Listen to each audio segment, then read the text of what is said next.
Has it been that long? Funny how 2016 feels like a lifetime ago, and 2020 and the pandemic feel like only yesterday. But you're not here for that. If you clicked on this video, you want to hear my thoughts on the game that brought a series back from the dead and showed everyone how to properly reboot a series. Of course, I'm talking about Doom 2016. Doom 2016 came out in a time when most of its contemporaries had either finished off their series or had some kind of reboot or reimagining, likely in the then overused Unreal Engine 3, which powered many games of that era. Many other developers had done away with the likes of health pickups in favour of the widely popular regenerative health and had substituted many classic gaming elements for a more streamlined player experience, and learning curves with many FPS games trying to emulate the likes of Call of Duty, Halo, and to a degree Far Cry. Leading up to Doom the Dark Ages, we were bombarded with promotional content that got me, and I dare say many others, absolutely pumped to rip and tear once more. As mentioned in my previous video, we were told that Doom the Dark Ages, its latest game, would do away with what Doom Eternal did before. The movement would be slower, no dashing or extra maneuverability. In essence, it would be raw, adrenaline pumping action, where you would take the fight to the enemy.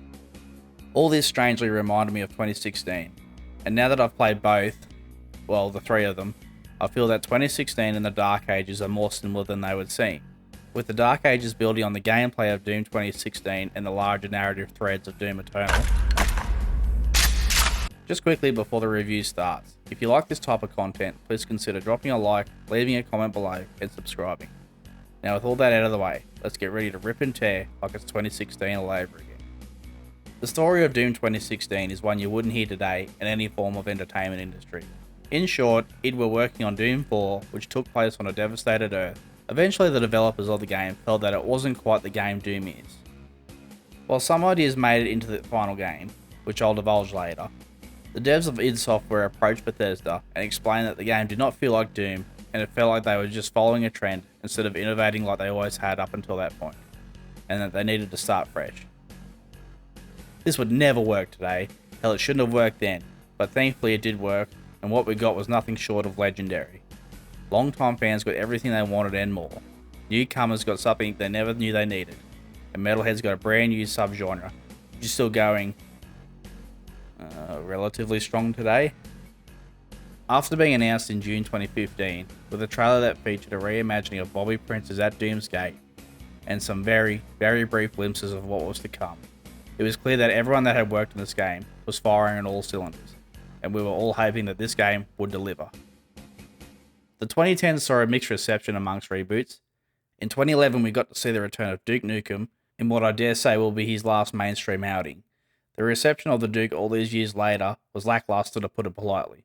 While Wolfenstein had made a comeback in 2014, and would later lose it just as quick, Doom fans were still nervous about their comeback game. Would it be any good, or is it just another cash grab? After a long 12-year wait, several of which were thrown away, we finally got our answer. That answer was a resounding yes. This was the Doom we always wanted. Doom 2016 changed the industry just by being the best version of Doom it could be. It sounds cheesy, but that's literally what the game was. Now I've beat around the bush enough, let's talk about the overall feel and gameplay.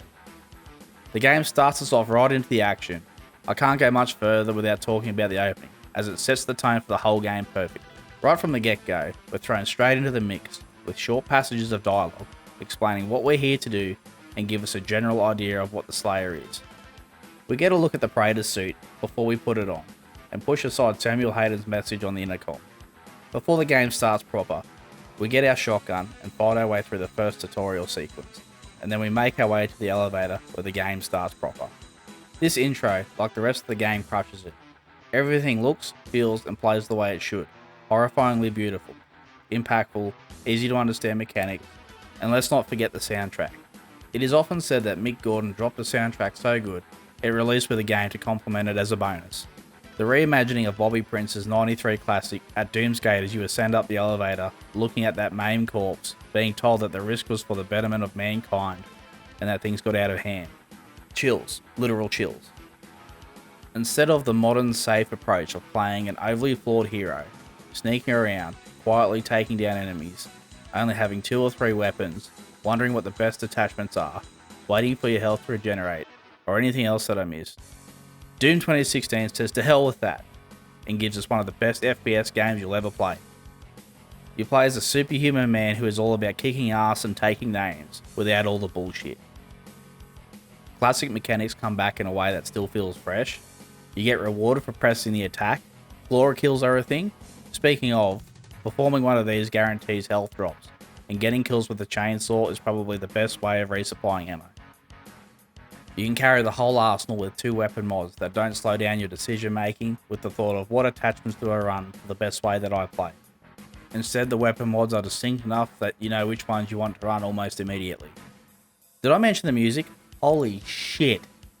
This beautiful metal album comes packaged with one of the greatest games you'll ever play, as I said before. Mick Gordon's iconic soundtrack absolutely delivers, and then some, with epic tracks like BFG Division,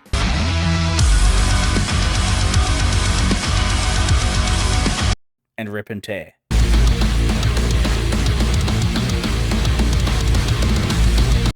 Getting you right in the mood for slaying the hordes of hell.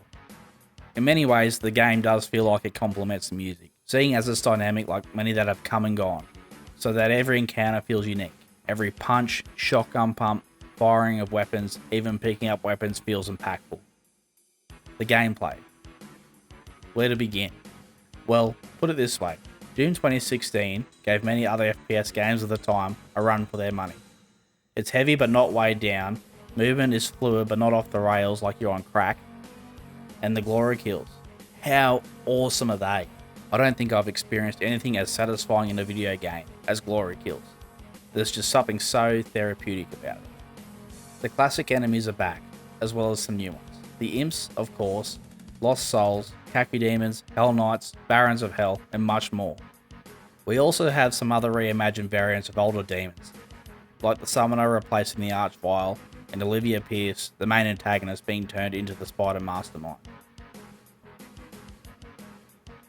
The bosses in this game are intense. The Cyber Demon was booted to a boss this time, and he's huge. Just look at him.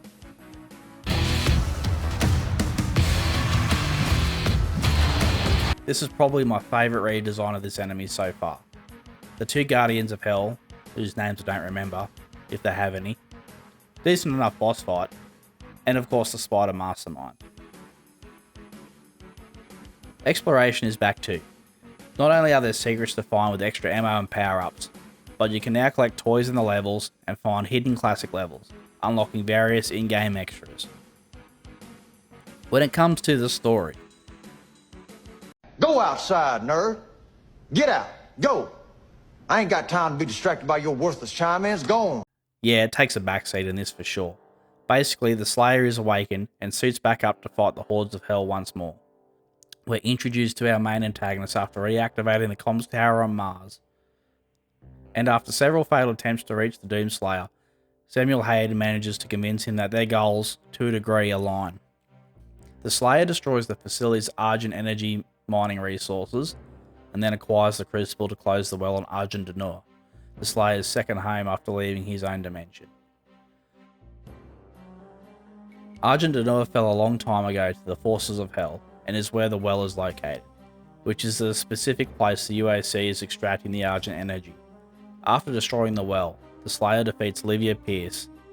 Samuel Hayden then pulls the Slayer back through the portal, restraining him and taking the Crucible for himself.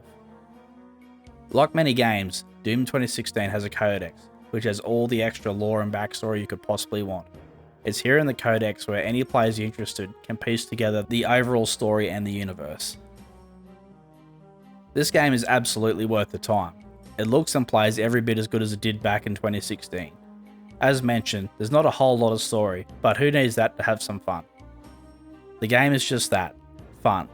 If you're looking for an experience where you can just sit down, turn your brain off and play, this is the game for you. If you've made it this far, please consider dropping a like, leaving a comment and subscribing, as it will help the channel out enormously. Thanks heaps guys, I'll see you in the next one.